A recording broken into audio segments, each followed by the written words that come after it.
Coucou tout le monde, j'espère que vous allez bien. Bienvenue dans ma chaîne pour les nouveaux abonnés. Et bien évidemment, je salue tous mes anciens abonnés. J'espère que vous allez bien mes coraçons. J'espère que vous avez la paix, l'harmonie, la santé, le bien-être et que vous sentez en harmonie et en paix avec vous-même. Aujourd'hui, j'ai décidé de vous faire un story time. Ce story time va parler de la mort et la vie.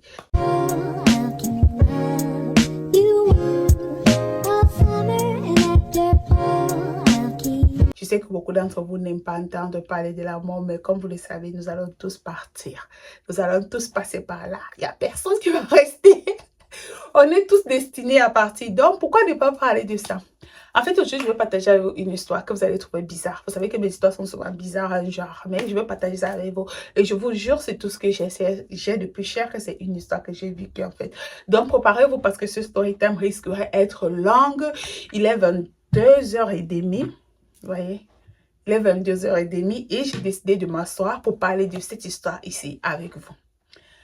Alors, le story time parle de ma tante, la copine de ma maman décédée qui avait sauvé une de mes sœurs, ok? Elle était décédée et elle a sauvé une de mes sœurs étant décédée. Cette histoire que je vais vous raconter là, c'est une histoire vraie. C'est pas une histoire inventée, c'est une histoire que j'ai vécue. Que moi-même j'ai vécue. Ok. Alors, j'arrive au Cameroun. Je crois que j'étais en Guinée pendant les vacances. Je crois c'était dans les années 2000, peut-être 2008, comme ça. J'arrive au Cameroun. Attendez, j'arrive la caméra. Voilà. Donc, je crois que c'est mieux comme ça. Donc, j'arrive au Cameroun et je trouve que ma soeur, elle n'était même pas malade, hein. Je suis arrivée au Cameroun, tout s'est passé bien et tout.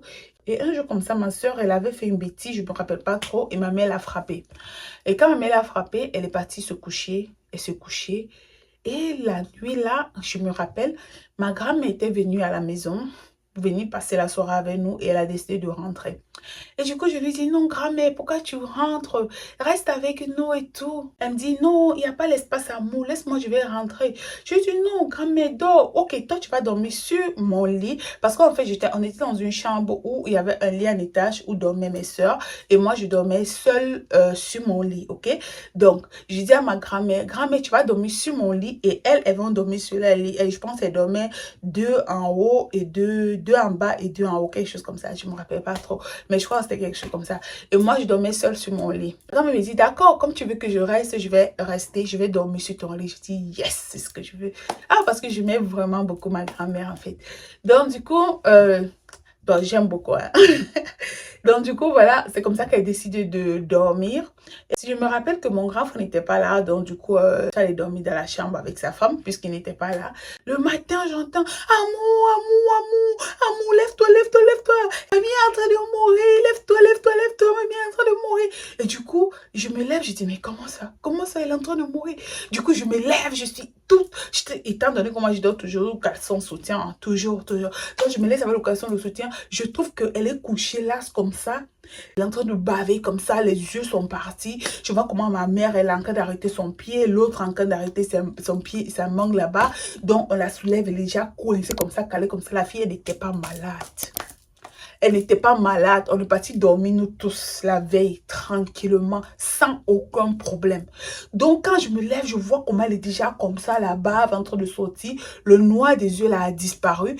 Paniqué, tout le monde est paniqué. On est en train de crier à la maison et tout. Elle fait... Genre, tu vois, comme le chat, là. La bave ne fait que sortir. Je dis, hey, on commence à crier. Oh! Donc, du coup, voilà, j'entre dans la chambre, je prends la Bible, je viens, je pose la Bible sur la tête. Je fais la vidéo sur la nuit. Parce que si je faisais la vidéo sur la journée, l'émotion que j'allais avoir dans la vidéo, si j'allais crier. Mais comme je fais dans la nuit, là, je ne peux pas crier. Donc, on commence, je cours, je pars, je prends la Bible, je pose la Bible sur sa tête, je dis, Jésus, Dieu, aide-nous. Jésus, Dieu, aide-nous. La fille, elle est là. Et puis on est là, Jésus, je suis là, je suis en caleçon soutien, je ne sais pas que je suis en caleçon soutien. C'est quelqu'un qui vient me dire, Amour, va t'habiller. Et je pars, j'entre dans la chambre, je porte le vêtement, je reviens, la fille, elle est là. Du coup, ma grand-mère, elle était là et tout. Et ma grand-mère qui dit, donne-moi mon sac, donne-moi mon sac. On apporte le sac à la grand-mère. La grand-mère ouvre le sac, elle prend un petit, il y a un petit piment africain là. Ça a les petits grains dedans comme ça. Je ne sais pas si vous avez ça chez vous. Ma grand-mère prend ça, elle mâche, elle mâche, elle mâche. Elle tape ça sur son visage comme ça. Quand elle tape ça comme ça, les yeux de la fille, j'ai vécu ce que je vous raconte là. Les yeux de la fille descendent parce qu'en fait, il y avait plus le noir avait disparu. Donc du coup, quand elle tape ça comme ça, le noir revient. Et après, du coup, elle commence à faire comme ça. Elle est tenue. Elle est tenue. Pendant qu'elle est en train de tenue, ma grand-mère, étant donné que ma grand-mère tremblait, le truc est tombé. Le produit, il est tombé. Donc, le temps qu'on est en train de chercher le produit, ma grand-mère dit, ouvrez sa bouche. Donc, pendant ce temps, ma mère, elle met un doigt dans sa bouche. L'autre aussi met le doigt dans sa bouche. Donc, en ouvrant sa bouche, elle est en train de fermer la bouche. Ma grand-mère, elle est partie, elle a ramassé. Donc, on a cherché le truc qui était tombé. J'ai ramassé, j'ai donné à la grand-mère. Ma grand-mère a pris, elle a mâché, elle a enfoncé ça dans sa bouche, puisqu'elle était déjà en train de fermer la bouche en croquant les doigts de ma mère et l'autre qui avait mis dans sa bouche. Ma grand-mère a mis le produit. Dès que ma grand-mère a mis le produit, elle a fait... Voilà comment elle a fait. Oh, laissez-moi, laissez-moi, laissez-moi. On dit qui? Elle dit, les voilà qui partent, les voilà qui partent, les voilà qui partent. J'ai vécu cette histoire-là. Voilà comment c'est passé. Quand c'est passé comme ça, bon, on a laissé tomber. Ma mère, elle était aussi le genre un peu négligente. Donc, elle n'était pas le genre qu'il faut aller voir le pasteur ou il faut aller voir une guérisseuse. C'était pas ces trucs, en fait. Ma mère n'était pas comme ça. Donc, quand ça s'est passé comme ça, ma mère, elle a laissé, tu vois. Elle a dit, bon, c'est passé. Peut-être c'était les crises ou whatever. Elle a laissé comme ça. Un jour, on est à la maison comme ça. On entend seulement dans la chambre. Néné! Néné, en fait, c'était un sobriquet de ma mère, un sobriquet qu'on l'appelait au village.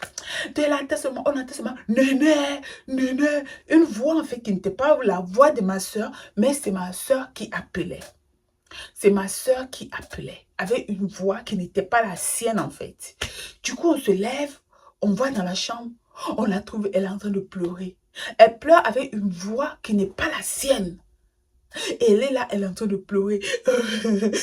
Néné, sauve l'enfant. Sauve cet enfant. Mets-la quelque part. Si tu ne l'amènes pas, l'enfant, ça va mourir. Je suis fatiguée de me battre. Je suis fatiguée de me battre pour elle. Amène-la quelque part. Si tu ne l'amènes pas, elle va mourir. Ma mère dit, tu es qui? Elle dit, je ne te dis pas qui je suis. Mais je te dis que si tu n'amènes pas l'enfant, c'est quelque part, l'enfant, il va mourir. Amène-la quelque part. Son père veut la prendre de la sorcellerie. Son père veut la tuer. Amène-la quelque part. C'est la personne qui parle dans le corps de ma soeur là. La personne est en train de dire que son père veut la tuer, son père veut la prendre à la sorcellerie. Elle pleure, elle pleure, elle pleure. Voilà comment on montre à ma mère un monsieur, il était, je sais pas d'où, monsieur du sud-ouest, quelque chose comme ça. Ma mère prend ma soeur, ma mère l'amène là-bas. Quand on amène ma soeur chez le monsieur dit la même chose que la personne qui veut la personne qui l'a vendue, c'est son papa. Donc, il a même déjà pris l'argent. Quand on la vend déjà dans le cercueil, donc ça veut dire que là où elle est là, elle est seulement vide en fait. Donc, ce qui va travailler, c'est pour qu'on ne puisse pas amener, qu'on ne puisse pas l'amener complètement. Voilà, je crois, si je me rappelle bien. Donc, voilà comment le monsieur commence le travail. 2 jours, 3 jours. Le 4e jour, on part là-bas, on dit qu'il n'est pas là. Le 5e jour, on dit qu'il n'est pas là. On dit, oh! Comment on vient 2 jours déjà, un travail que tu dois faire successivement? Comment ça fait qu'il n'est pas là? Dans le 6e jour encore, on entend encore de la maison ma soeur, oh, elle pleure encore. Néné, néné, elle pleure, elle pleure. C'est quoi? Elle dit, néné, enlève ta fille chez le monsieur là. Tu l'amènes, tu la laisses là-bas, le monsieur ne va plus travailler pour elle. On l'a frappé, les gens là ont été plus forts que lui. Il ne va pas travailler pour elle. Enlève-la là-bas, enlève-la là-bas. Néné, je t'en prie, enlève-la là-bas. Enlève-la hors de la ville, amène-la dans une autre ville. Si tu, ici là, il contrôle la ville-ci, amène-la ailleurs. Si tu la laisses ici, la personne ne pourra la soigner ici, amène-la ailleurs.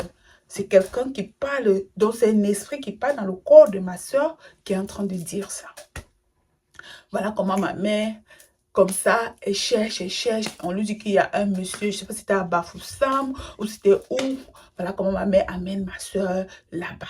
Elle a fait, je crois, 1 semaine là-bas ou 10 jours, je ne sais pas trop. J'ai oublié, ça fait longtemps. Le jour, ils reviennent. Le lendemain, elle est dans la chambre, on entend seulement Néné, Néné. On vient encore nous tous, elle rit. Là, ce n'était plus les pleurs. Elle commence à rire avec la voix, une voix qui n'est pas celle de ma soeur en fait.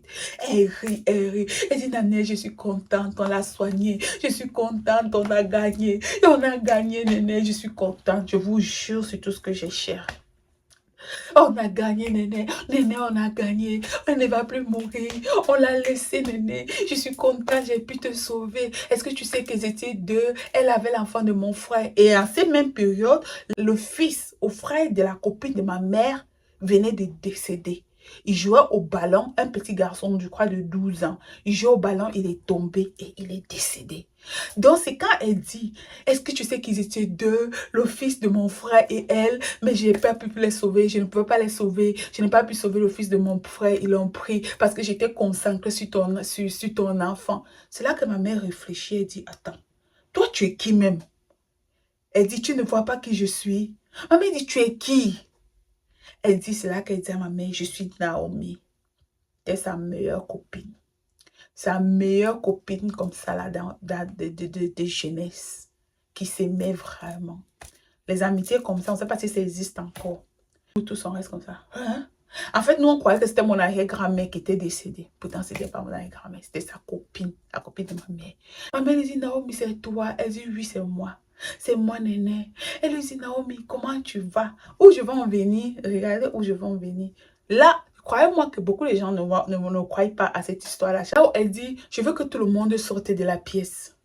Donc, plus qu'on était dans la pièce là, peut-être, je sais pas, 10, 8, I don't know.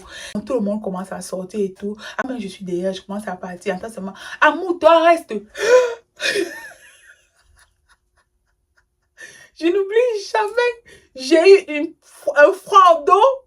Quand j'ai entendu, Amour, toi, tu peux rester. Je me suis figée là, comme ça. Je suis restée. Genre, je ne savais même pas si mes pieds tremblaient, je ne savais pas si je tremblais ou mon corps tremblait, je ne me rappelle pas. J'étais figée là comme ça, là, vraiment. Après, elle dit, ah, vous pouvez poser toutes les questions que vous voulez. On dit, hein? On peut poser des questions? Ah, maintenant elle demande, ok, dis-nous alors, comment c'est là-bas le monde des morts? Elle dit, bon, c'est un autre monde. Nous, on vous voit et vous, vous ne nous voyez pas. Rappelez-vous de ça après la mort, hein, que je vous avais dit ça. Une amie m'a dit l'autre jour, quand je vais me souvenir de toi, qu'elle vient mourir. Bref, elle a dit, nous, on vous voit et vous ne nous voyez pas. Il y a un autre monde ici. Ma mère lui dit, ah bon? Elle dit, oui. Elle dit, moi, j'ai même trouvé l'amour. Ma mère dit, tu as trouvé l'amour? Elle dit, oui, je vais me marier bientôt. Hein? Et puis on était là. Elle dit, oui, je vais me marier bientôt. J'ai trouvé l'homme de ma vie ici, Néné. Je suis tellement heureuse. Tu ne peux pas savoir. Mais je viens de temps en temps pour voir si vous avez les problèmes, pour vous visiter, pour regarder si ça va et tout. Elle dit, ah moi, j'étais même dernièrement en Guinée. À Malabo te voir là-bas. Et puis, je me rappelais chaque 5 heures, je la voyais dans les rêves. Chaque 5 heures. Et puis un jour, j'ai dit ça à ma mère que j'arrive pas, pourquoi je vais tenter mais tous les jours dans les rêves, elle vient me saluer, elle est toujours là. Et ma mère lui m'a dit, prochainement si tu la vois, dis-lui que tu ne veux plus la voir. Et j'ai fait ça. Bizarrement, un jour, 5 heures du matin, je la vois, je lui dis, mais moi, je ne veux plus te voir. Toi, tu es déjà morte. Laisse-moi, pourquoi tu es toujours encore de me chercher? Pourquoi je dois toujours te voir? Parce que quand je te vois, j'ai peur. C'est là où j'ai arrêté de la voir. Donc, c'est à ce moment qu'elle dit ça. Que, Amour, tu te rappelles que je te visitais en Guinée équatoriale. Du coup, je suis allée. Et on lui pose la question, je lui pose la question. Tu vois l'arrière-grand-mère, est-ce que tu vois il y a là-bas? Elle dit, hey, j'ai vu il y a l'autre jour. Je l'ai vu quand je t'entends y passer, là, elle sortait des champs. Donc, chez les morts aussi, il y a les champs. Elle dit, je l'ai vu, elle sortait des champs. Il y avait mal aux pieds, vraiment. Il y avait mal aux pieds. Elle était malade. Oh. Et puis elle dit, je l'ai vu, elle sortait des champs, je passais dans la voiture. Et mon Non, mais sérieux, c'est pas la blague que vous racontez là. Vous allez croire que je blague parce que je rigole. Mais non, c'est juste que c'est incroyable. Non, si tu n'as pas vécu ça, tu peux pas croire en fait. Mais c'est une vérité. Tu vas pas croire si tu n'as pas vécu ça. Elle dit non, j'ai vu, elle sautait du champ, elle était en train de marcher, elle avait mal au genou. Et figurez-vous, quelques temps après, j'ai vu mon arrière-grand-mère qui me disait qu'elle avait mal au genou, elle ne sortait pas pendant 1 an. Je l'ai vu aussi à 5 heures du matin. Vous avez dit, ah, les histoires là. Voilà comment on lui demande. On lui demande, et elle avait encore dit quoi? Donc, c'est des choses que je me rappelle. Et la chose, la dernière, qui est très importante aussi, qui est très importante, qui m'a fait faire cette vidéo aussi, c'est là où on lui a demandé comment ça se passe après la mort. C'est la chose qui m'a fait cette vidéo. Quand on lui demande comment ça se passe après la mort, elle répond ceci. Après la mort, il y a une rivière. Tu traverses la rivière. Et quand tu traverses la rivière là, c'est un autre monde que tu pars. Maintenant, dans la rivière, tu vis là-bas et un jour, tu te lèves et tu plonges dans la rivière, quelque chose comme ça, et tu renais. Ça, c'est quelque chose comme ça qu'elle avait raconté. Je me rappelle qu'elle a parlé d'une rivière qu'on traverse après la mort et que c'est cette rivière-là qui te fait renaître et que c'est cette rivière-là qui te fait ne pas renaître. Moi, j'ai enregistré ça depuis que j'ai 19 ans et demi. Je n'ai plus jamais entendu parler ça quelque part, à part ce jour-là, l'histoire de la rivière qu'on traverse après la mort. La rivière qu'on croise, qu'on trouve après la mort. Je n'ai plus jamais entendu parler de cette rivière, ok? Alors, dernièrement, je suis un monsieur spirituel sur YouTube. On l'appelle Sangor. C'est un Indien. Je tombe sur une de ses vidéos qu'on lui demande qu'est-ce qui se passe après la mort. Et Sangor répond, il y a une rivière. J'étais choquée en fait. J'étais choquée parce que je n'avais jamais entendu ça quelque part, cette histoire de rivière là. Donc, j'étais choquée de savoir que c'est quelqu'un qui était morte qui avait dit ça. Et là, j'entends Sangoro qui dit qu'après la mort, il y a une rivière. Et là, Sangoro explique qu'il y a une rivière. Cette rivière, elle est énergétique. Cette rivière, bref, voici la vidéo. Quand la désincarnation a lieu, naturellement, chaque être se dirige vers cette rivière. La rivière est un courant d'énergie. Supposons que vous faites Kalabhairava Shanti. Toutes les personnes apparentées vont en bénéficier. Si vous vous dissolvez dans la rivière, vous devenez cette énergie. Si vous la traversez, vous allez dans un autre domaine où les êtres vont rester un temps.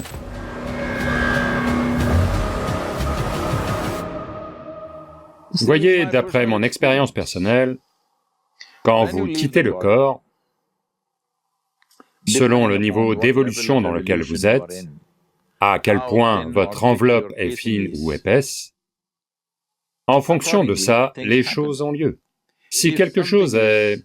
Disons que votre enveloppe ou votre bulle est très épaisse, elle ne peut pas se briser. Elle va aller vers la rivière et rebondir. Qu'est-ce que la rivière? La rivière est un courant d'énergie.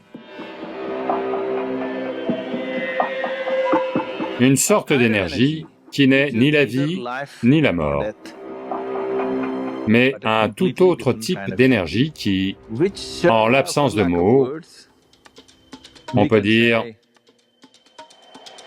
une sorte d'énergie qui vous sauve, qui vous dissout. Donc on l'appelle Vaitarani. Dans la tradition indienne, Vaitarani veut dire c'est un sauveur, quelqu'un qui est bon pour vous sauver. Donc, qu'entend-on par sauver? Ce n'est pas une rivière physique, c'est une expression métaphorique. Mais il y a un courant d'énergie. Quand la désincarnation a lieu, naturellement, chaque être se dirige vers cette rivière. Certains vont rebondir, certains vont s'y tremper, certains vont facilement la traverser. Certains vont juste se dissoudre sur place. Donc, si vous rebondissez, vous allez renaître.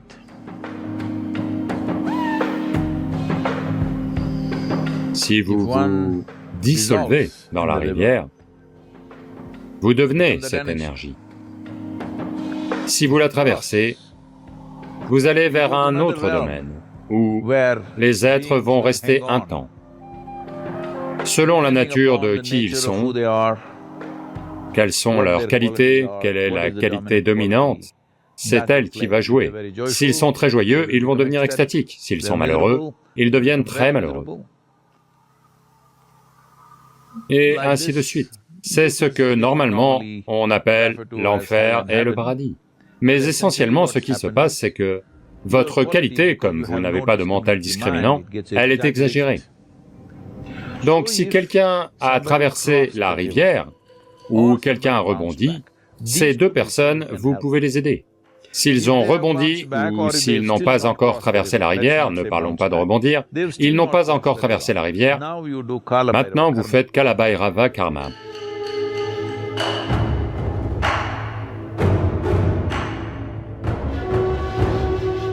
Maintenant, ils ont peut-être, vous ne le savez pas avec certitude, ils ont peut-être traversé la rivière, mais quand même, du fait de l'épaisseur de leur coquille et de leurs propres attitudes, peut-être que c'est une expérience désagréable pour eux.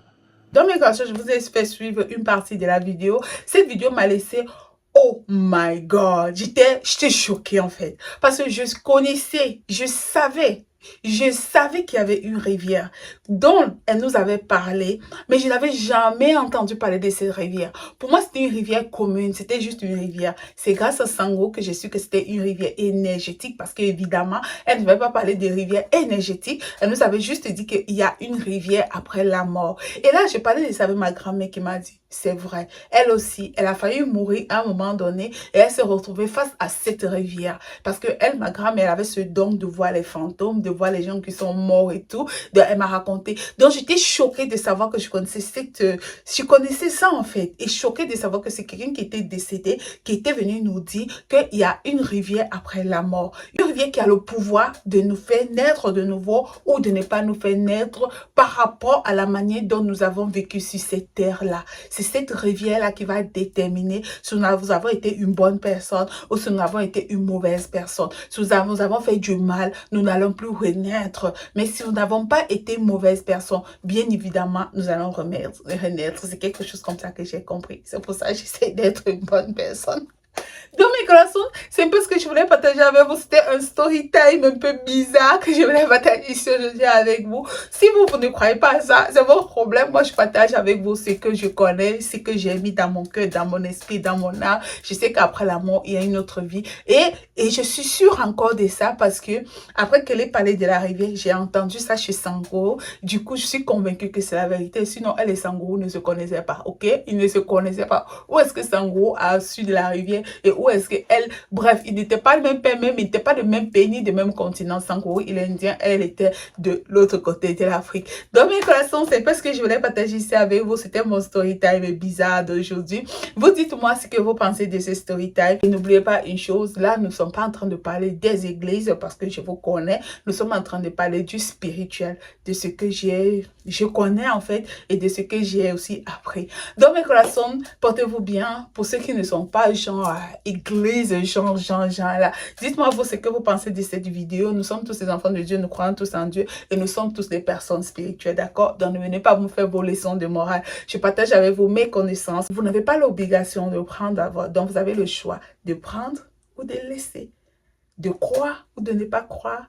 Mais soyons tout simplement polis. Je vous fais des gros bisous mes coraçons. Je vous fais des gros bisous. Je vous aime très fort. Dites-moi vous en commentaire. Qu'est-ce que vous pensez de la vidéo? Ça permet aussi de booster ma chaîne YouTube étant donné que ma chaîne, elle est comme nouvelle en ce moment. Donc vos commentaires, vos likes, ça me fera énormément du bien. Je vous aime très fort. Encouragez-moi à continuer à partager ici avec vous. Je vous aime gros comme ça. Et on se retrouve à la prochaine vidéo que je ferai très bientôt. Bisous. Bye.